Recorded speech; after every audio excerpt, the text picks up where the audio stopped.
and 3 days since the Edmonton Oilers had their hearts ripped out of their chests in South Florida last spring. Game 7 was a must-win, and sadly, Coombsy, are we in must-win territory again tonight against these Florida Panthers? The Edmonton Oilers, they've been reeling, losers of 4 straight in a row.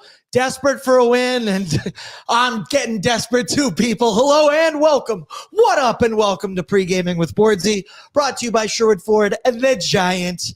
And Pregaming is also a presentation of Bet365. Download the app today. Use the promo code NATION, because whatever the moment, it's never ordinary at Bet365. You know, I've been calling the guy out a little bit lately, telling him he's been slacking, telling him he's been lacking off his game. Well, Austin's back. That's how you start off this one, at least. He says, Bordzy, let's fire up the fucking band, baby. Get this train back on the rails. I hope. Good evening, my ON fam. Let's fire it up in here. Get the likes up in the chat for our boy, Bordzy. I tell you, he's a part-time employee that doesn't get paid by Oilers Nation, but he's doing his job, throwing your likes. Do what Austin tells you to do. Dylan's in, says, yeah, let's go Oilers. Cup, yeah. Cup, yeah. Feels good to be back in studio screaming cup here. Let's do it one more time. Kiana says it's a beautiful day for a big orange dub against some old pals, question mark. I don't know about that. But the next part says, cup, yeah. Cup, yeah. There it is. Southpaw, it's a nice night to get some retribution and exercise some demons in tonight's game. Cup, yeah. Cup, yeah. Let's go Oilers. And Mr. Burns says, hey, you guys match. Almost. This was completely unplanned. Shout out to Jasper Minor Hockey. Shout out to the Jasper Bears. But Coombsy, we're looking good. And as you can tell by the man on your screen, I'm joined by Coombsy. We're pre-gaming with Bordzy. We're pre-gaming with Coombsy, which rolls off the tongue very well and is way better than pre-gaming with Limesy. I saw that while I was away, guys. That was not good. We also found out that it is a Z away from a slur. So, Limey. Yeah. Whoa. A derogatory term, I should say. And that's like an English or British derogatory term. For someone who gets scurvy. It's the first time I heard about it. But as you can tell, I'm joined by Coombsy. We got producer Brett behind the scenes.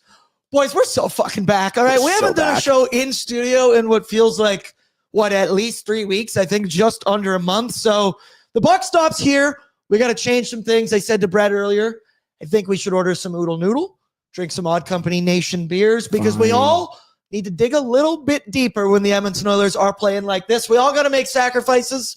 And frankly, if all it takes is eating and drinking, I know 3 guys that are up to the task. But Coombsy, how we doing, dude? And I can't say it enough. You look great. We look great. Yeah, we do look great. We are both rocking these Jasper Bears sweaters. Not coordinated, like you said, surprisingly, but this is one of the 3 or 4 things that I wear on these recordings. So it is bound to happen. Me and Liam were matching. Was it earlier this week? I think it was or last week with this same sweater. It's a good one, but vibes are good for us. It's beautiful outside today, but the vibes are terrible for the Edmonton Oilers. They are riding a 4-game losing streak, and if they lose in Florida here, then it'd be the first time since the 2021-22 season, the Dave Tippett era, since they were in a 5-game losing streak. I read that somewhere today. Oh, wait, it was game notes on Oilersnation.com written by the one, the only Cam Lewis. So shout out to that. Yes, Brett? Link in description. Ooh, the boys are we're starting off good. I'm feeling good about the way this one's going to go tonight. Obviously, there's the revenge angle, being in Florida for the first time since Game 7 of the Cup Final. But right now, I don't think the Oilers give a shit about that whatsoever. It's about living in the now and somehow stopping the bleeding of the Edmonton Oilers right now, the metaphorical bleeding. I see Southpaw's in, said pre-gaming with Limesy sounds like something you caught drinking bad water. Yeah, that's very accurate, man. When I saw it when I was in Arizona, don't say it, Brett. I was on vacation, but I was like, boys, there's got to be a better one than that. But shout out to Liam, shout out to you for doing that show. Before we kick things off, I've already mentioned them. Let's get an ad read here for the Odd Company Nation Beer Everyday Lager. Perfect for game day, perfect for every day, perfect after the Edmonton Oilers get spanked whenever it tends to happen, I tell you. Couple of these, you forget about the Edmonton Oilers. It's a lot easier to forget about the Edmonton Oilers. Shout out Odd Company. 2 locations in the Edmonton area, downtown Ritchie location. Ty's always bragging about the food. I've been there a couple times. Sneaky, delicious food. Great spot. And when you mention the weather feels like this. The sun is now shining on my skin. I cannot wait to get out to some patios, specifically the Odd Company patios later on this summer. But let's talk the Oil, because it's dark times right now in Edmonton. The Edmonton Oilers, losers of 4 in a row. And Coom, they haven't been competitive in their last 3 games. Obviously, the one loss comes before the break. They lost 5-4 to the Colorado Avalanche. Stuart Skinner got yanked in that one after the first period, allowing 3 goals on 12 shots, I do believe. But in these next 3 games, like looking at this schedule, Kiana said she wants to see an orange dub. I'm begging for an orange dub to end off this month, because that is horrendous, especially after December, January, they both looked fantastic covered in orange dubs. But those last 3 games, the Edmonton Oilers outscored 17-7 since returning from the Four Nations break. And Coom, they've arguably struggled in every single asset of the game of hockey, right? There's too many giveaways, way too many rush chances against, which those 2 things kind of go hand in hand.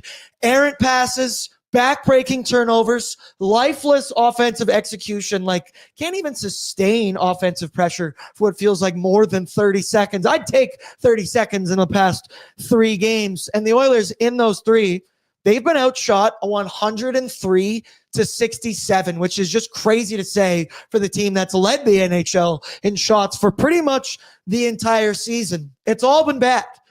Didn't even really mention the goaltending in there as well, which is a pretty crucial part to your hockey team. Both Stuart Skinner and Calvin Pickard been off. They both got shelled over the weekend. There you get a look at Stuart Skinner's numbers in the month of February. Goals against a .419. Coombsy, we said here on Pregaming, we round up. That's .420 if you ask me. His save percentage at .860.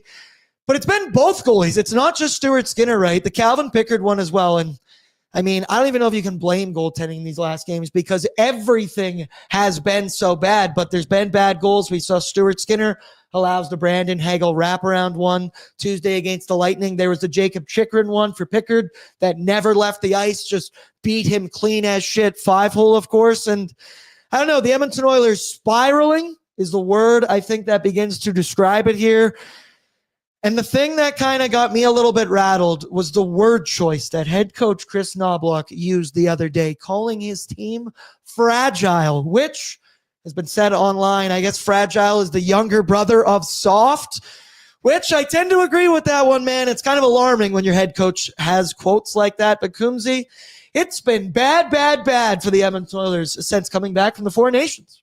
It is really bad. I mean, for Chris Knobloch, I guess, calling them fragile, and you're not wrong, given the way they played the last few games. They look nowhere near what they've looked in the past looked like they were in a nice group there in November, December, January. Looked like they had kind of hit their stride. But like I said, this is the worst they've looked in the Knobloch era. This is the worst they've looked since the beginning of last season, when they went 2-9-1 out of the gates and everything just looked completely lost. And then, they made the coaching change, turned it around, had the winning streaks, went on the playoff run. This year is the same thing. Bad start, 3 games, looked like they figured it out. And now in the past month or so, past few weeks, they look a completely different team. And I guess the positive thing is that the trade deadline's still around the corner. It's not like this is happening in late March. At least it's happening in late February. So that's one positive thing. But the other thing with that is we don't really know what the Oilers can do ahead of the trade deadline. So they're in sort of a weird spot. We're in limbo. We're in purgatory. I don't know what to do. They're stuck in a weird spot. So, I mean, this one feels like a must win in February. Couple things out of that. He mentioned the trade deadline. So, Brett, let's get a shameless plug in here right now. Tune in to the Daily Faceoff YouTube channel on March 7th, 11 a.m. Eastern, so 9 a.m. Mountain Standard Time. We're going live for hours. Tyler Remchuk hosting that bad boy. Frank Saravalli going to be up on his little insider cam. All kinds of guests. Probably some players after they've been dealt, because last year we had that going on. I will be producing this bad boy, and I can tell you, I started putting in the work earlier today. Got here bright and early, meeting with our head of production. People, this show is going to be off the fucking hook. It looks so good. I am so excited, and the fact that I get to be in charge of all of it. Whew, people, who knows about that? But we've done these a couple times. Very excited for this. Make sure you are subscribed to the Daily Faceoff YouTube channel. Follow Daily Faceoff on all their socials, because we have a an attack plan from everybody at this company countrywide. It's beautiful to see this team operate in the way it does on March 7th. We're also going to be eating a ton of oodle noodle. But Brett, you're a part of that social side. It's crazy how zoned in this office gets for trade deadline and free agency. It's insane. Like, it becomes a literal war room in this place in the greatest sense. Yeah, it smells like dude. It's unbelievable. But it's the communication all throughout. This year, I'm actually going to be likely doing most of it from the road, which shows just how all hands we are for this stuff. I'm excited for this. It's going to be a good one. Tune in March 7th, Daily Faceoff YouTube channel. But so one thing, Brett, keep up that graphic again there as well. I hated seeing these. We showed earlier today on Oilers Nation Every Day. But here's a look at the Oilers' offensive numbers. The first category, the first row, is the full season as a whole. The other numbers are since the beginning of February. And once again, it's been a shorter sample size. It is the dog days of the NHL season. But I don't care. The Oilers have looked so bad. You can't chalk that up to dog days. You can't chalk that up to rust after the Four Nations, because February includes before the Four Nations. But you see there, shots for per 60 all season long. The Edmonton Oilers been running away with it, been first pretty much all season. In February, they're 11th. Same thing. This one's insane. Fourth in high danger shot attempts for the entire season. But in the month of February, second last in the entire NHL, 31st overall. That's crazy to look at. Same thing, expected goals for per 60 if you're more of an analytical type guy. Second all season, 19th in the month of February. Same there with goals per 60. And then you look, the crazy part, their shooting percentage has actually improved, but I think that's because the number hasn't improved. Just the NHL as a whole has gone down. So take that one with a grain of salt. Like, the offense, man, to me, the goaltending's not been good, but we've seen enough that you know that can be fixed. The defense right now is egregious. Some of the errors, some guys looking checked out. Klingberg hasn't been the answer I think we've wanted. Still a short sample size.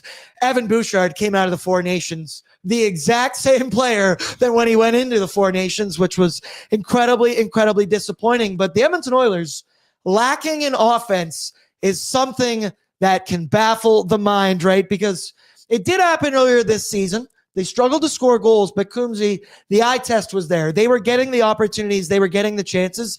They just couldn't capitalize. You knew that would change. Then as the season goes along, of course, that does begin to happen. But right now, they're not even getting the chances. They're not getting any sustained offensive zone pressure, anything like that. Basically, and I hate to speak in absolutes, but pretty much everybody besides Leon Draisaitl needs to pick up their slack in the offensive game for these Edmonton Oilers. And that includes Connor McDavid. You had some numbers today that, once again, baffles the mind to have these stats next to names like the Edmonton Oilers, but specifically Connor McDavid. Share with the class. Yeah, so over the last 4 games, this 4-game losing streak, the Oilers have allowed 22 goals, and they only have 5 players who are breaking even in terms of goal differential. Those 5 players, Connor Brown, Ty Emberson, Corey Perry, Adam Henrique, Leon Draisaitl. Everybody else is under 50% in terms of goals. The 2 worst ones that you'll see on the list are with Evan Bouchard on the ice. The Oilers have been outscored 5-0 over those last 4 games, and with Connor McDavid on the ice at even strength, they've been outscored 7-0. Shocking stuff. 7-0 when it's not in Connor McDavid's favor. That is shocking. That's stunning, shocking, whatever word you want to use. We have another graphic here as well, Brett, that I want you to pull up because it shows just how much this team has struggled without 97, without 29. So pull it up here for me because this is a look at the point leaders for the Edmonton Oilers in the month of February so far. Reminder, tonight will be the end of February, so we can at least turn the page and get it over to March and try and fill that one up with some orange W's. But you look at this here, dude.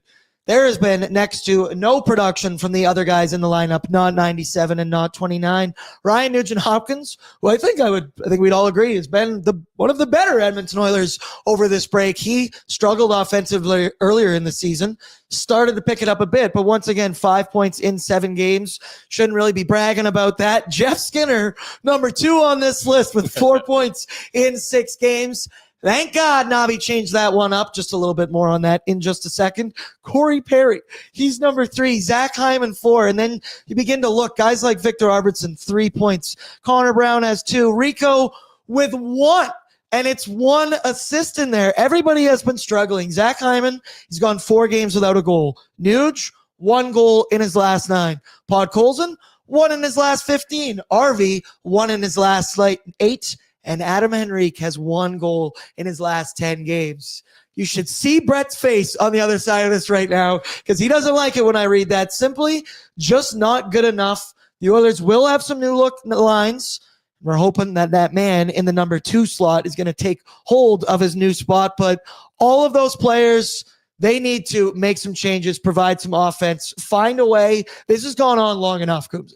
Yeah, it really has. The Oilers look at That's crazy. The Oilers look at this stage of the year like a team that's old, slow, and tired. And I'm not going to say that there's no way they're going to find their stride again, and they're not going to play well in March and April or potentially into May and June. But right now, in the, like we've said, the dog days of winter, they look like a team that's old and slow. They look like they're a step behind. They don't look like they have the same energy that they did last year when they went on the 8 and 16 game winning streaks. Because you think just 1 year ago, right now, pretty much it was January, and well, we're into February now, but it was just under a year ago that we were talking about that. The win streak would have just ended. It would have just ended, and we're feeling good. Like it's completely different vibes now. You know what's sad as well is that if you take a look at this bottom of this whatever the board here, Matt Savoy in 3 games would fit into this as well. Yeah, he's already matched. He's already matched. Yeah, he's got 1 apple in 3 games. Literally is matched 4 of these guys on this, and he's the one sitting out of the lineup he's the scratch this evening tonight. Right? That's nuts. It's more of the same here with Chris Knobloch, seeing some people in here, Mr. Burns. Do Hyman and McDavid need couples counseling? No, I think they need a consistent run on the same line together. Need to bring back that first line that we all know and love, which we will be getting this evening. Jeff Skinner's in. He's been having a field day in the chat ever since he got health bombed. He's been the MVP of the chat. He was an ONE today as well. And he says, I've played the least out of all of them. And right, him and Corey Perry, 2 and 3 on that list.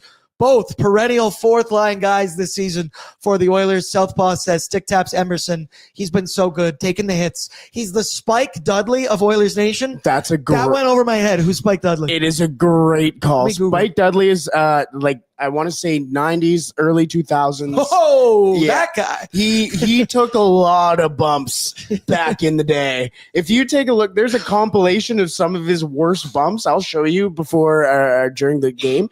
He takes some big bumps, and even today, like he'll go on podcasts and be like, you know what? I took a lot of bumps, but I enjoyed it. Like he took a lot of hits.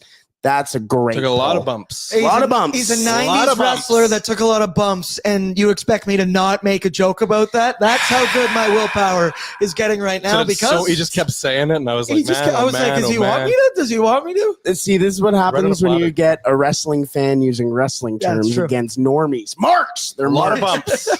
Normie. I love that. But I've never used the term bump in my life. Yeah, I can't really say I have. It's a new word for me. Hallelujah, though, people. Nation citizens, Oilers fans everywhere can rejoice because not only will Jeff Skinner play this evening, but he's going to play in the top 6 next to Leon Draisaitl on that second line. Finally, a top 6. Frankly, the one that we talked about all summer long that we were very excited to watch, that we saw for 2-3 games maybe at the beginning of the season. But here it is. Ryan Nugent-Hopkins back with Connor McDavid and Zachary Martin. Hyman, your second line. And no, it's not a typo. Jeff Skinner with Leon Draisaitl and Victor Arvidsson. Let's clap it up. Let's clap it up for Jeff Skinner because this has been a long and tumultuous road.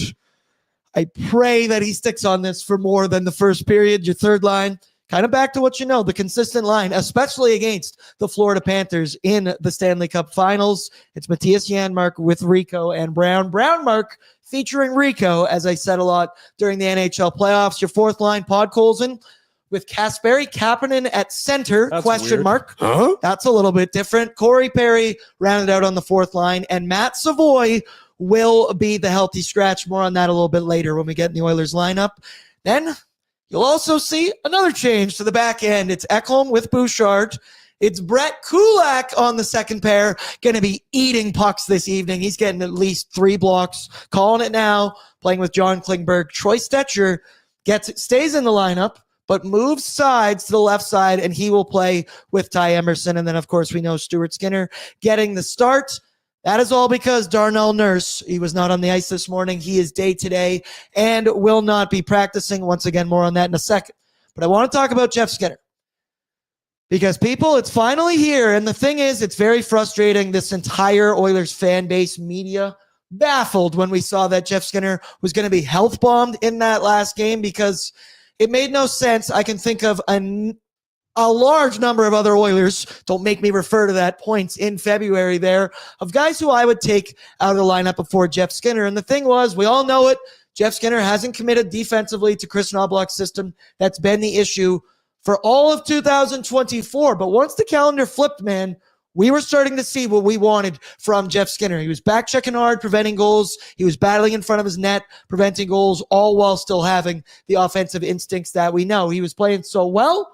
He even was playing in the top six with both Leon Draisaitl and Connor McDavid. But we go on this break. Matt Savoy gets called up, and all of a sudden, Jeff Skinner just kind of thrown by the wayside, and he's kind of the forgotten man. So I am very, very, very excited to see Jeff Skinner get a shot here. We've mentioned the Oilers haven't been shooting the puck a lot over this last little 4-game losing stretch. I'd argue Jeff Skinner has never met a shot he's never liked before. I think he'll be locked, loaded, ready to go. I don't want to talk about Savoy or Arvidsson. Initial thoughts, Jeff Skinner getting his opportunity. Could this be it, Coombsy? I mean, I think from Jeff Skinner's perspective, he's going to have himself a good game here because the opportunities in the top six for him, for whatever reason, are few and far between. Like, this is a player that in the offseason we all sort of thought was going to be stapled into the top six role. Like, he was going to be playing alongside either Connor McDavid or Leon Draisaitl for most of the season. And that's why it's so funny when in the summertime we sit there and do the lines and talk about who's going to be playing with who, and then they wind up just shuffling throughout the entire course of the season. And it feels like, you know, we all penciled this in as the second line that we were going to see back in July and August, and now all of a sudden it's probably been their fifth or sixth game actually as a trio now at the end of February. So from Jeff Skinner's perspective, I think it's pretty important for this line to click tonight. Otherwise, you know, Matt Savoy's already on the roster. They seem hell-bent on ensuring that Victor Arvidsson in the top six, even if he's not producing.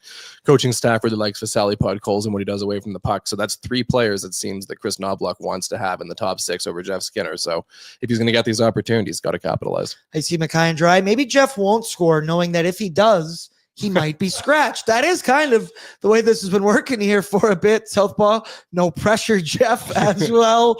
There's a tremendous amount of pressure. There's a fair amount. Mackay and Dry, can we get a game where Jaskin and Savoy are playing together? He does say not on the same line, just on the roster for the night. If it's up to me, there was no chance I was taking Matt Savoy out of the lineup in favor of Victor Arvidsson. You look at the one guy, it's only been 3 games, but Matt Savoy has fit in very well. Looks like Leon Draisaitl likes playing with him. He just has a knack for getting in those open spots. Well, meanwhile, Victor Arvidsson just falls over a lot, I think would be his most notable characteristic. Did they not play with each other in Philadelphia? I'm pretty sure they played. Did Jeff Skinner get scratched in Philadelphia? He was scratched after Washington. He was scratched in Tampa. So yeah, you are right. He played bottom six in both the Philadelphia and Washington games. Yeah, so they would have been on. Yeah. So that's what I mean. I would like to see them on the line together. That is through and through. I think a second line you could get excited about. Matt Savoy, though, mention it.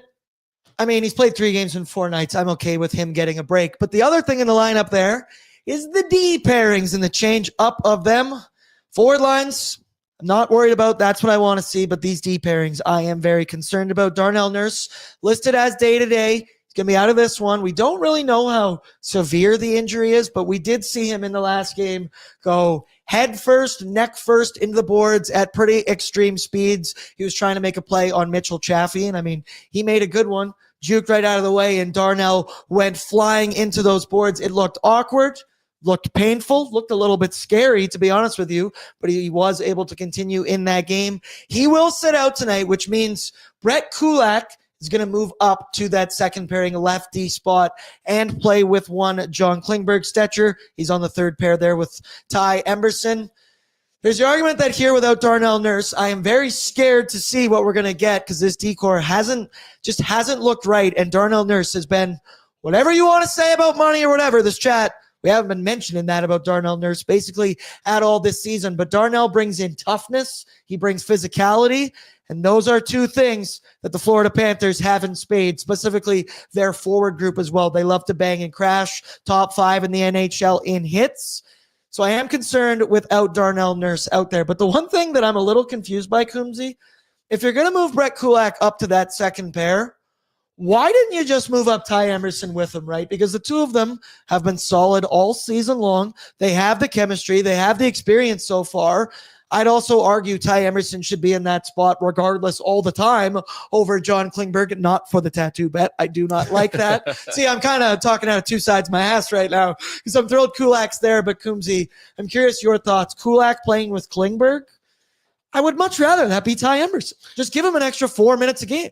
Yeah, you'd think given that's already been the pairing and they've already found some success together. I'm not worried at all about Brett Kulak stepping into Darnell Nurse's spot. He's done that in the past, and we can expect him to play those minutes. But I guess one thing to bring up is I think this is kind of a prime time for those who have complained about Darnell Nurse since he signed that contract. And I mean, mutually exclusive things. The contract and the player, two different things. But over the past 2 seasons, he played 82 games in 2022-23 and then 81 games last year. This is a player who logs a ton of minutes and never misses games. So if Darnell Nurse does wind up missing a handful of games, I think the Oilers will see just how valuable he is to their blue line. And then another thing to note here is that they're only one injury to their, I guess, 3 or 4 key defensemen away from son of a awkward pairings. Like, could you imagine going into a playoff game with Troy Stetcher playing on the left side of the second pairing, or with a rookie as his defense partner? It's, if the Oilers are going to make a move before the trade deadline, and we have no idea how much cap space they have, we have no idea whether they can use the LTIR pool. They're completely in the dark right now. But if there is space for one move, I really do think it's got to be for the blue line, because you look at where they're at if they lose a forward and where they're at if they lose a D-man. Like, that's not the defense you want to go into the playoffs with. Right, Darnell Nurse, he's been an Iron Man. He's played a lot of puck. He dealt with a concussion earlier this season, comes back in, but he is getting up there in age. Matthias Ekholm has been getting up there in age. I'm just going to do it one more time because now I'm terrified. But my, oh my, if Troy Stetcher had to play some significant minutes, or John Klingberg, right, in a third pairing shutdown role, I would hate that. Yes, Brett? Can I just say the reason why they don't put Kulak and Emerson up a pairing together is because your third pairing would be Troy Stetcher and John Klingberg? Yeah, There's you're right. no way to put this together in an ideal There way. really isn't. It's a square peg in a round hole.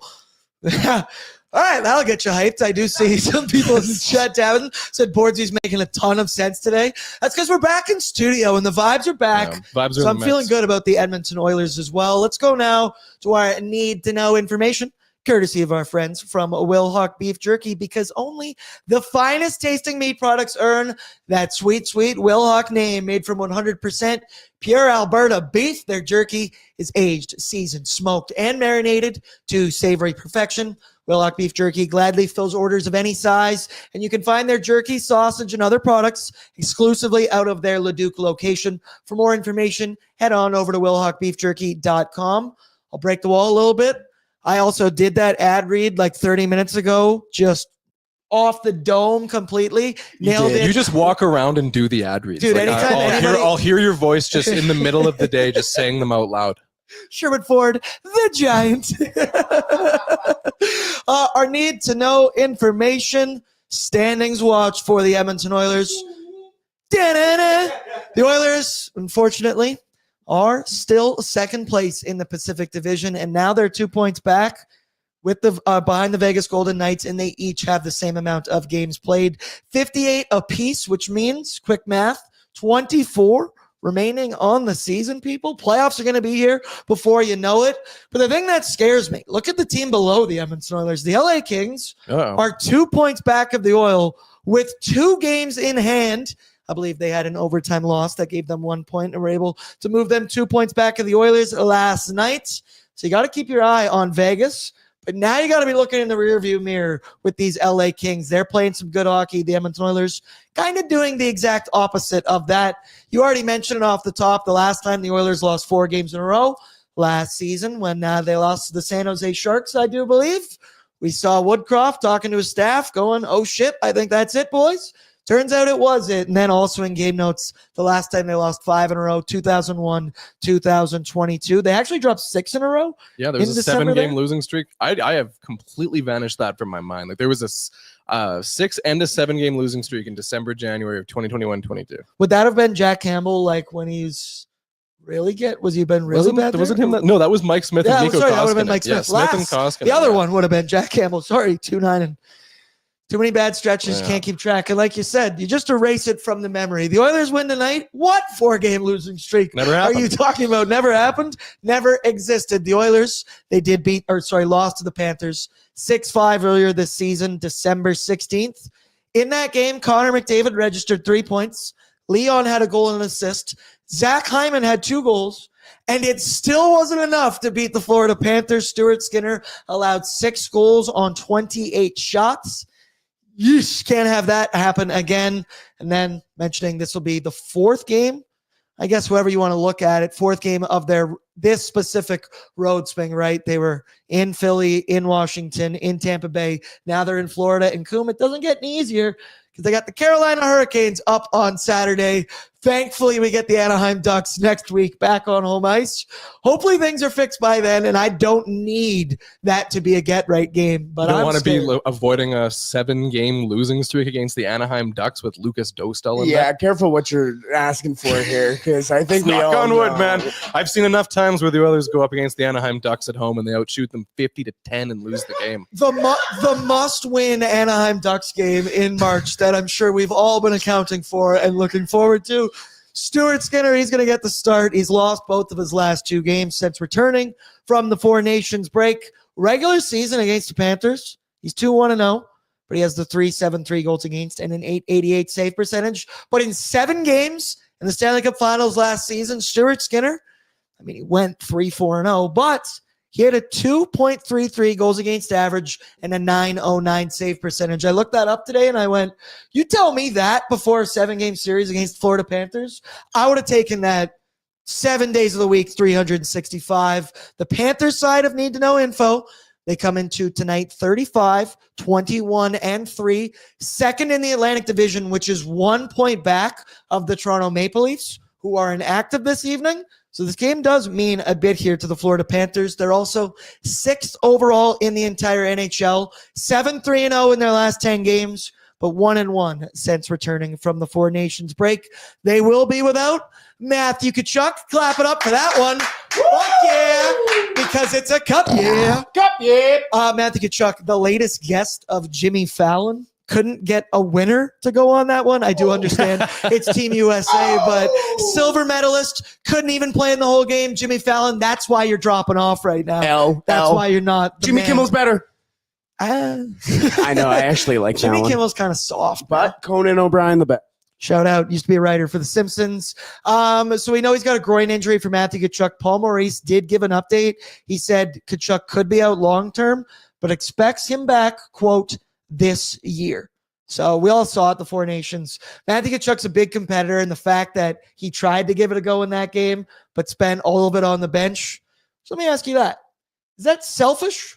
Or is that a guy digging deep and trying to play? Because he probably knew he was going to be having a tough time trying to get out there on the ice. Is that selfish for Matthew Tkachuk, or are you okay with that move? Well, they had just won the Stanley Cup the previous year, and the U.S. is only going to have one chance to win the Four Nations ever. So you got to prioritize that. Guy's got bars. Flawless Koomsey's ready logic. to go. The Panthers, though, them and the Oilers, you want to pull up the head-to-head, the team stats between the two of them, right? Because they are leading 3 out of the 4 categories. They're very close when you break it down. So let me do it for you here. Panthers, they are 6th in the NHL in goals per game, while the Oilers rank 7th. They both are at 3.3 goals for per game. The Oilers, they're 1st in shots per game. The Panthers, they're 3rd in shots per game. The Panthers, 12th in goals allowed at 2.8 per game. The Oilers, 13th in the NHL at 2.9 against per game. Both teams have a top 10 power play, while the Panthers do have a substantial edge in the penalty kill and specifically the goaltending. Speaking of goaltending, Sergei Bobrovsky, you're on the case this evening. He will get the start tonight. And I hate saying this, Stanley Cup champion is having a solid season. 23, 13, and 2. 265 goals against average with a 903 save percentage. That felt gross to call him a Stanley Cup champion, and frankly, I'm not going to do that again for the rest of the evening. Let's go now to our Sherwood Ford Giant storyline, brought to you by Sherwood Ford, the Giant. Hockey fans helping hockey fans. Free valet service for all Oilers Nation fans. Never visit the dealership again for car service. Come on, I've told you ad nauseum. They will come to your workplace, come to your home. They will pick up the vehicle. You can do it at 8 a.m., 9 a.m., doesn't matter. They will pick it up, drive it back to the dealership, do whatever service maintenance needs to be done, and they will drive your vehicle back to you at your workplace or your home. You could not even know that they took your vehicle. Like when we do one of these like 13, 14-hour days, I would have no idea I haven't Take the car for a spin. I haven't seen sunlight in a while. I'm kidding, but shout out Sherwood Ford as well. If you do that, you can get entered into their Nation Vacation giveaway contest. People, you got to do it pretty damn quick here because March is coming up. So Saturday is March. Yeah. Yep. Yeah. Short month. Yeah. We're going to be in the playoffs before you know it, brother. We got so many more Greta events coming up, and then we're just going to live there. Yeah. We're just going to move in. Yeah. Exciting Greta events. Yeah. Yeah. We got another exciting Yeah. Greta event that we're not allowed to talk about yet. What's that? Yeah. Nope. You almost had me there. You almost had me. Yeah. My Sherwood Ford Giant storyline. There's a lot of storylines going into this one, right? And there's so many, I guess, keys to victory, you could say as well. There's obviously the revenge angle, right? First time being back in this building since you lost Game 7. We all saw the clip of the locker room, all the sad, sad faces. And sometimes when you're reeling the way the Edmonton Oilers are, I'd argue some good old-fashioned human emotion can get you back into it the way you wouldn't rather do on your own, right? Fresh memories. Wounds are still open. Wounds have not healed for this team, and I'm sure getting back in the building will bring some of that back. But other storylines, I'd like to see some sustained offense in this hockey game, and I would beg to not have some egregious turnovers in your own end, in the neutral zone, like we've seen so much in these past 3 games since coming back from the Four Nations. And then on top of that, I'd take some consistent goaltending. Feel like I'm asking for a lot here with the way the Oilers have played recently. Give me 40 minutes of great, consistent goaltending. We got 20 in the last game for Stuart Skinner. Took 29 seconds in the second period. He allows that Brandon Hagel. What the hell was that goal? How did you read that? And I need to see some of that key to victory. There's so many of them. I'm just going to go with the plain and simple. It's kind of a cop-out, but we've seen it a lot over the last 3 games. You're playing bad. Your goaltender's playing bad. Your PK specifically is near the bottom of the NHL in their last, 13, 14 games it is. Let's not take some unnecessary penalties. Let's not shoot ourselves in the foot. Do whatever you can to help Stuart Skinner out, and that would be not taking penalties, being down a man. Yes, Brett? You know what I would do if I was the Edmonton Oilers tonight? And not even the Edmonton Oilers. Try your best. If I was the training staff for the Edmonton Oilers heading into Florida, My feet touched. I would have put everybody that was in that Stanley Cup final last year in the exact same stall they were in for Game 7. I would want them to sit there and go, remember how you felt 3, 4, 5, 7 months ago, whatever it was? Go channel that. Go remember how piss poor, how much of a fail. And this is strong wording, but I can guarantee as for a team and players that sat there and realized that their dream was just pulled out right from underneath their nose, I want you to go and sit there and remember how much of a failure you felt and this team felt. What do you tell Jeff Skinner to do? He's like, I've never been in the playoffs before. I don't know what this is. I don't know what you're channel it. Just remember sit there and look at your phone. Think about something else. Remember when Taylor Swift didn't really know who you are? Just, something like that. Mackay and Dry said, we renting McLeod, Fogle, and Holloway Why for the not? night. But that's what I would do. I would sit there, kind of like you said, channel that emotion. Real human emotion, sitting there being, wake the F up here. Not getting into each other's faces, but again, this is almost going back to what we were talking about with the Victor Arvidsson. Perhaps? Potentially, but talking about the Victor Arvidsson penalty, at least he was showing emotion. Now let's kind of go show different types of emotion tonight. You just got to if Arvidsson's going to do that, right? You should be scoring goals if you're going to do things like that. But if you're going to go into the scrum, just got to make sure you're getting the other guy take it with you as well. We can see some of that See some of that feistiness. Do we get a fight tonight? I No. could see it. Yeah. I think we see I a could fight see it. tonight.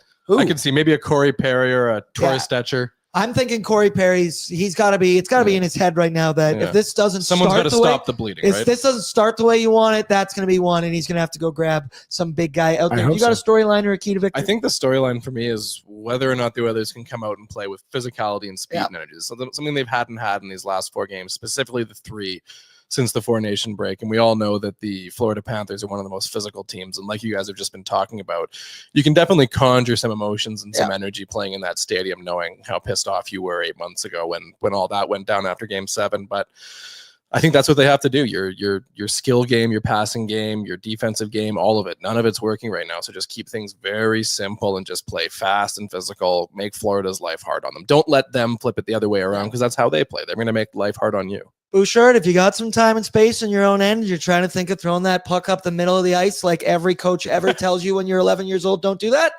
Glassing out, brother. Just glassing out that bitch and live to see another day. Nah, put it on somebody else's stick. Put it right into the slot.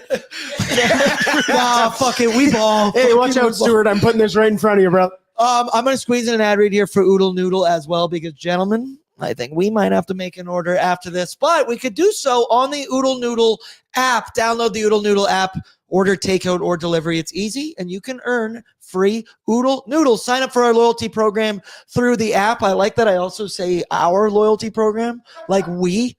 Come on, we're basically there. Customers, you'll get 1,500 points, which is a $15 value just for signing up.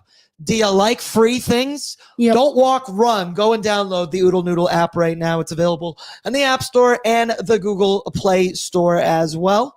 But now let's go through the Edmonton Oilers projected lineup for this evening. We showed you earlier, but let's pull it up here again for me. Bert, top line, Nuge, McD. We need more Bort license plates. I should get him a Bort license That'd be so plate. funny. That's something. Itchy and Where scratchy am I line, putting Bort? it? My car? On the scooters that you drive You're to? right. Just put it on each time. Don't pull me magnet over, on all of them. officer. Don't pull me over. I'm doing the right thing. That's Bort, man. My son's name is also Bort. Second line, Jeff Skinner with Leon Draisaitl and Victor Arvidsson. Third line, Brown Mark featuring Rico. Then it's Pods with Kapanen and Corey Perry. And then our D pairings, Ekholm and Bush. I think they got the switch because I would much rather have Kulak as my second pair. He's the guy out there that I trust the most. He'll be with Klingberg. Stetcher playing the left side with Ty Emberson. But the guy I want to talk about, the man who's not in any of that there in the lineup, in one, Matt Savoy. He's now played 3 consecutive games for the Oilers. We both talked about, I'm fine with him sitting out a game here. I would like to see him in that spot over Victor Arvidsson. 3 games in, I'm already sold Matt Savoy as an option, a better option in the top 6 than Arvy, because he's just got that skill. But you see it here. He's averaged 12 and a half minutes a game. He's already got 1 point, which Brett pointed out would be at the bottom of that list of Edmonton Oilers scoring in February. Really wish you didn't tell me that. Still would be there, That's baby. Crazy. But what have you thought of Matt Savoy so far? Because if it was based on results and play, there's no way he's coming out of the lineup. I think it's all due to him being younger. And like you mentioned me pre-show, sitting up above and watching from the press box, having things slow down. Victor Arvidsson, the guy in his spot earlier this season, mentioned when he was injured and sat out for 15 games, that was so good for him, was be able to watch how Connor and Leon play with the puck and have that type of bird's eye view. But what have you thought of Savoy? I think he's been everything you could have asked for and more. His hockey IQ is insane. He's just always in the right spot. And frankly, the end-all and be-all of the argument, Leon Draisaitl looks like he likes playing with Matt Savoy. What have you thought of the 21-year-old? That's sort of what matters the most ultimately. it Is really when it is. comes to the Connor McDavid, Leon Draisaitl lines, we can talk as much as we want about who they should be playing with or what these lines ought to look like, but what it comes down to is who do these two centers like to play with, you know? And Matt Savoy, I think, seamless transition to the NHL, which is a positive thing given how bad the team's playing right now, that he hasn't been kind of sucked into What a that. 3 games for him to have to join, eh? What a time to come up and see this. You know, you get traded to the Oilers in the offseason right after they go to the Stanley Cup. You get called up for your debut. You're thinking, wow, this is exciting times. Connor McDavid just scored this overtime goal in the 4 Nations Cup, and then you come back to this. Not He's really like, ideal. am I the problem? It's kind of like that Donald Glover meme when he comes With the back with the pizzas. pizza and everything's on fire. He's probably just like, hey guys, how's it? Oh no! Oh, 17 goals? What? But it's nice from I think Edmonton's point of view. Like we talked about this in the weekend when we were at Greta before the Philadelphia game. I think for Matt Savoy and the Oilers, you have a week or two left of the trade deadline when he was called up, and you want him to prove that he can be the top 6 option, because there's a pretty good chance here that you only have the room to make one move before the trade deadline. I don't think you want that to be on a top 6 winger. So if you've got that internally, that's great. I like in here, Mackay and Dry, Savoilers Nation. If you say it quickly enough, Oilers Nation. That works very well. I really like that. Lance Kane, I like this too. He says, I just downloaded the Oodle Noodle app. I'm ready. 1,500 points, brother. Sign up. And then Lauren, good point. Whoever Leon likes, we like. Yep. Signed, sealed, delivered. Let's leave it at that. The other thing I want to mention, Kasperi Kapanen playing center this evening for the Edmonton Oilers. That's new. That's odd. I was a little surprised to see that. Shout out to Gregor. It was in his article. Kapanen's only taken more than 15 faceoffs twice in his entire career. 38 and 23, 79 last season. I don't expect Kapanen to be taking a ton of draws. Frankly, I don't expect him to be playing a ton. And that kind of leads me to my other thing. I'm surprised he's in the lineup because he had an egregious turnover in the neutral zone against the Tampa Bay Lightning, and we've seen it from Nobby. He took Matthias Janmark out of the lineup for doing that against the Philadelphia Flyers. Jeff Skinner been scratched for doing way less than that. Not only does Kapanen stay in the lineup, but he's playing in a position we have not seen him play yet for the Edmonton Oilers. Once again, he's going to play 7 minutes probably in this hockey game. I doubt he takes the draws. But thoughts on him not being scratched and Savoy being the one? Yeah, it's sort of a weird one. I think we had our alignment of what we do. Yeah, we talked about this and what we'd like to see. I think the Savoy scratch was kind of a premeditated thing. I think they looked at this road trip and they're like, here's when everyone's sitting out in these games. That's why Skinner was out after he scored. It wasn't, oh, you scored, you're out. It's, they pick the games that certain players are going to be in for certain reasons. And I think Savoy's out of this game against Florida because the Panthers are a big, strong, physical team. They throw a lot of hits. Savoy's a small rookie. Don't want him to get his bell rung by somebody on the Panthers in his 4th game in the league. And he might. Yeah, it makes some sense. So I guess with Kapanen, it just comes down to the fact there just isn't another player to come into the lineup right now. It's Savoy's game to sit out. They decided they don't want him playing against the Panthers, and there just isn't another guy that they can fit under the salary cap right now to play. Otherwise, I think it would be ideal not to have Kasperi Kapanen as your 4C. But I think if we wanted to do it our way, we wanted to see Victor Arvidsson down in the bottom 6, Janmark in that 4C role, and then Draisaitl with Skinner and Savoy on his line. Yeah, Nuge, McD, Hyman, then Skinner, Dry, Savoy. And then I want Arvidsson, Henrique, and Brown, and then it was Podkolzin, Janmark, and Perry. That's what we were talking about. And then throw in a Vander Kane in there at some point. Fuck it. We ride. Let's see what happens. Let's go now to our starting goaltender report, brought to you by Sherwood Power Sports and Marine, home of the $50 bi-weekly ATV, or be on a boat for as low as $105 bi-weekly in the summertime. The sun's shining. Time to start thinking about boats, people. And if you do that, you also contractually have to let me hang out on your boat and crush some beers out there. Hockey fans helping hockey fans with motorcycles, quads, e-bikes, boats, and scooters, of course. Brett, maybe we'll get your own scooter. We can get a Bort license plate on there as well. I've been pushing this for a while, but also I just wanted to say boats, boats, boats. I'm on a boat. No, we're not doing that. We're not doing that. It's Skinner versus Bobrovsky. We showed the numbers earlier. Stuart Skinner not having a good month of February. Don't do it again, Brett. No, I don't want to look at it. Sergei Bobrovsky, though, this is a guy, like we talked about this. Sergei Bobrovsky, before he won the Stanley Cup last season and before the kind of run he went on, I mean, maybe even the previous season, a lot of people thought of that deal as one of the worst deals in the entire NHL. He was aging, wasn't very consistent, but it shows you go out and you do it one time, you win the cup, everything's out the window. That contract, it's a beautiful thing. You'd pay whatever you want for that. But Bob, he's getting up there in age. He's having a great season right now. I think it's a 903. And I looked this up.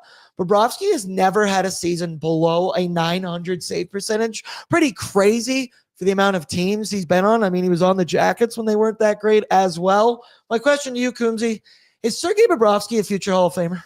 I think so. Yeah, I think the Stanley Cup win kind of solidified it because, like you said before that, he had the first half of his career, which is great, the Vezina Trophy, with the two of them with Columbus actually, and then he goes to Florida on that big contract and didn't really live up to it. But then you put the two Vezinas together in the Stanley Cup, and then you look, he's 11th all time in goalie wins, 419. If he wins this one, it'd be 420. That would put him right into. Nice. He's right behind Tony Esposito, Jacques Plante, Terry Sawchuk on the all-time list. He's Like 11th. He's 11th all time. Okay, no, he's definitely a Hall of Famer. Yeah, no doubt. I mean, the only goalie when you look at this list of guys in the top 10 that isn't in the Hall of Fame is Curtis Joseph, and that's because he never won the Stanley Cup and never had a Vezina. He was playing in an era where it was Marty Brodeur, Patrick Waugh, Dominic Hasek every single year, so he never won a Vezina. But that's actually a good question since Curtis Joseph spent some time with the Oilers. That's somebody who maybe should be in the Hall of Fame. Yeah, right? Like, I think of Cujo with fond memories and whatnot. Yeah. Good playoff I'm performer. a Cujo guy. Yeah. 2002 gold medalist. Bang. I also remember Jay Onright came to Nate while I was in. He came for a workshop. Sorry, and that's like a sneeze. We all got a photo together, everybody that came to the workshop, people from like Calgary, like students all over. And one of our professors, I'm not going to name him, but I think you know exactly who I'm talking about, made everybody, when we took the photo with Jay Onright, go, all right, everybody go, Bobrovsky! And everyone went Bobrovsky, and you could tell Jay Onright was not behind it. Well, either way, he's off the case tonight because he's not having a good one this evening. Let's go now quickly to the Florida Panthers projected lineup, brought to you by Greta Bar Yeg, downtown Edmonton. We were there 3 times in a 7-day span during the Four Nations break and then brunch for Ben. And guess what, people? We got flight night coming up as well, March 14th, when the Edmonton Oilers take on New York. It's also presented to you by Fountain Tire, and you can get your shot to win your way in to the Nation Vacation. That's right, people. You go to nationgear.ca, you buy yourself a ticket, you'll then get entered into these draws, these raffles things, and come down to Greta, and you yourself could win your way to come on the Nation Vacation, party with us in Greta. It's going to be in Greta. Well, party with us in Greta, and then have so much fun at Greta that you then carry that over to the airplane as well, because we're going to, maybe, who knows? Getting drunk on a plane. We work hard, we play hard here at Oilers Nation. The Nation Vacation going to be an awesome one as well. If you can't do that, you don't want to do that, I don't know why you wouldn't want to do that. You can just also go to nationgear.ca and get your own ticket. You got all kinds of options, flight options, non-flight options. You can even just handle everything yourself and just get a ticket to the hockey game. So you're watching with us up in the Stella Artois Lounge. This trip, I am so excited for. And brother, it's going to be March before you know it. And then it's the end of the month. And then I just came back from Arizona and I will gladly go back there. The dollar may stink, but the casino is calling my name responsibly, of course. Kennedy just sent out our invoices this weekend. I don't know if you got yours, and I am excited. Let's go. All right, pull it up for me here. The projected Florida Panthers lineup this evening. Carter Verhaeghe with Alex Barkov and Sam Reinhart. Also, there's 8 minutes to go. Set your fantasy lineups. That's what my alarm went off there, so everybody needs to know. Second line, Mackie Samoskevich, I believe, something like that. Yes, nailed that. With Sam Bennett and Evan Rodriguez. Eetu Luosterainen with Anton Lundell and Jesper Boquist. AJ Greer with Thomas Nosek and Jonah Gadjevich. D pairings, Gustav Forsling with Aaron Ekblad. Support Aaron's everywhere. Nico Mikkola with Dmitry Kulikov. And then Uvas Balinskis. Nice. That one's hard to say. Nate Schmidt. Pretty easy to say that one as well. Don't worry, Brett. I've been rehearsing and practicing all day long. Frankly, 9 out of 10 for me right there in pronouncing. Just saying it over and over again. Those 2 names. I mean, walking up and down the stairs. I kind of was up and down the stairs. Saying the whole name today. of the Latvian national team over and over again. I want to ask you every single guy. Every name ends in an S no matter what. Name one guy from the Latvian team. Rudolph's Balsers. Great call. Archer Seelovs. Nice. Archer's Urbe. Archer's Urbe. Anyone named Archer's has got to be Latvian. Former Edmonton Oilers prospect Christian Pels. Is Ted Nolan still the coach? Remember he was the coach. Oh, that's wild. Ted's Nolan's. Good pull. Good pull. How are we talking about the Latvian? Back on the rails. We only got 6 minutes. I want to ask you for your players to watch. For me, and it's something we've all talked about recently, I have just a newfound respect. I'm not going to use the word love or anything like that because he's a Florida Panther and whatnot. But Sam Bennett, brother, that was a guy I thought initially when the Four Nations rosters came out, I went, how can you pick that dude over Zachary Martin Hyman? Then we got a glimpse into what Sam Bennett can do. He's thick, he's mean, he's nasty. We'll drop the gloves. John Cooper gave an interview with Spit and Chicklets, and he was like, the craziest part, Bennett didn't play the first game, and then his first shift, he fought Brady Tkachuk in that game immediately before getting a second of ice time because he's a dog. And the thing is, you saw it on the second goal in the championship game there. He's big, he's mean, he's nasty, but he's still got hands. Sam Bennett, he's going to be my player to watch all evening long. Coombsy, what about you? Mine is actually that guy, Mackie Samasevich. Sorry, Brett. I just wanted to be the weirdo who talks about Mackie Samasevich. Brett's a loser. He's only got 9 goals and 18 points in the season through 50 games, but since Matthew Tkachuk's out, this is probably going to be an extended opportunity playing in the top 6. He was Florida's first round pick in 2021, which is the last time the Panthers picked in the first round of the draft. And in the American Hockey League last year, 22 goals and 54 points. Brett, you can have him as your player to watch if you say his name 10 times fast. Mackie Samasevich, Mackie Samasevich, Mackie Samasevich, Mackie Samasevich.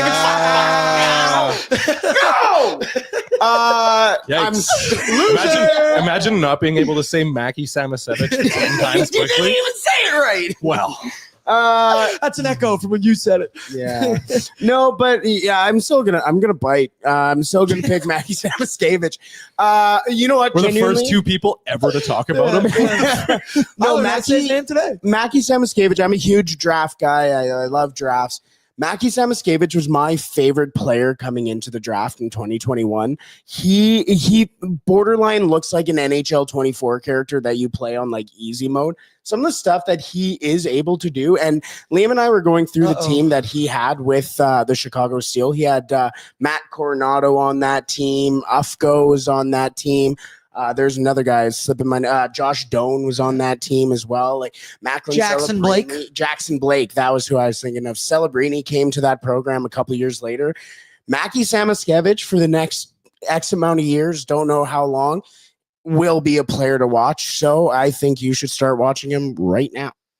You know what? All that you said right there got me scared. Go look at his USHL stats, and then you tell me how, like, this guy snuck into the first round. I would have taken him in the top 10. Florida, they're a good team. They draft well as well. But let's get to what the people are here for, because Lance says enough Latvia team, more bankroll. Bordzy's bankroll brought to you by Bet365. Download the app today. Use the promo code NATION, because whatever the moment, it's never ordinary at Bet365. They changed it, Brett. They did add it now. So my third one will be different. Wipe away the third one here. Your first option, Zach Hyman to get over 2.5 shots on goal. That is a juicy plus 115. Still currently is. Don't walk, run to Bet365 to hammer that one back on that top line with Ryan Nugent-Hopkins, who is the second option here, number 93, to get over 1.5 shots, which I thought was a little bit crazy to see like that. But that for 2 of them, a minus 105. Oh, it looks like it shifted right now to minus 125. So got to get in on there. And then the third one, that's not what we're rolling with, people. We're not betting on Victor Arvidsson. That's not something that I want to do. What we are going to do, I'm going to take it up over 2.5 shots on goal for Jeffrey Scotty Skinner. I'm looking for 3 shots, and that right now, plus 250. He's going to be playing on a line with Leon Draisaitl. I said it earlier. Jeff Skinner never met a shot he didn't like, and the Oilers haven't been shooting the puck recently. I'm riding with Jay Skinner, so I'm going strictly shot props across the board. So if I combine Skinner, Nuge, and Zach Hyman, that is plus 1,200 for all those shot props if you put them all together. Responsibly, of course, sponsored by LMFAO, of course. I have Brett behind the camera right now as well. Coombsy, which of those 3 bets do you like the most? Not Arvidsson, Skinner. Nope, we're definitely not doing the Arvidsson one. I don't like that at all. Yeah. I wouldn't be putting my money on that. I like the Zach Hyman one. I feel like he's going to get charged up in this game, though. If I'm putting my money on anything, it's going to be Mackie Samasevich, of course. I think that's who you should be making bets on. Which I also made my spider in Samasevich as a part of it. But also, by the way, was that a Red Foo joke? Huh? No, yeah, that you look like the guy from LMFAO. Huh. Yeah, is that his name? Wait, which one? It's hilarious. That's his name? Yeah, that is. Red Isn't Foo? that Red a guy Foo? and his uncle? Yeah. LMFAO is a guy. Red Foo with the big A throw. Are you the uncle or are you the... Sorry, I like 93. I like nude shots. Even though I told you that I think Hyman will get more, I kind of sat on it. I like it more. That's Nuge 2 shots. Yes. Sorry, I'm reading it over 1.5 shots. For me, for my Spida, only 7 legs, so he was in the house of a demented child. McDavo, he gets over 1.5 points. Draisaitl, of course, got to carry the goals over. He's getting an end-time goal. Nuge following you with those shots, also following you with the Hyman shots. Going to go with over 4.5 goals. Stu, under 27.5 saves, and I say Samoskevich over 0.5 point. The fact they put his line at 27.5 saves, what was Bagnolk's line that he said? If he sees more than 28 shots, he's going to be pulled. Yeah, exactly. So no, it's not going to happen because we ride with our dog, Stuart Skinner. We love you, part people. It was a clean 60-minute show, got all the ad reads done, so we can say goodbye right here. Reminder, keep it locked on the ON YouTube channel because me, Coombsy, Bort, as you might know him because of his license plate. Also, shout out intern Reese here as well. Brett, you want to pull up his mic? Reese, you got a pick? Did you have a pick? I didn't even tell you to do it, so I'm putting you way on the spot right now. Yeah, I put in a couple parlays actually, but I'm always rocking with Bouchard over 2.5 shots. That's ballsy. Play the hits. A Bouchard, a good game tonight would have me feeling nicey. Oh, there it is. Shout out to Brett. Shout out to you guys. Shout out to everybody in the chat. Throw down your courtesy like on the way out. And as I said, keep it locked here on the ON YouTube. We'll be going live right after the game for Oilers Nation After Dark. Dude, it's 5 p.m. and we're starting the hockey game. This is sick. So I am good. so down for this. Let's get Oodle Noodle. Let's get Odd Company Nation beers. I love you all. Good luck on the Bet365 Battlegrounds. And peace out. We'll talk in a couple hours.